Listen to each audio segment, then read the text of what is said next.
Da naira 90,000 ɗinka za ka mallaki Lemi ɗin nan wacce take ɗauke da ƙwayaƙwaye guda 3 masu haske da funnel ɗinta 50 watt.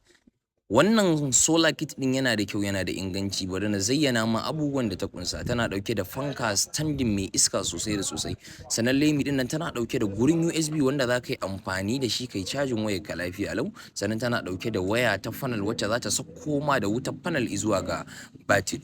Sannan kar ku manta wannan set ne wanda muke saida shi akan farashin 95,000 amma yanzu mun maida shi 90,000 kacal.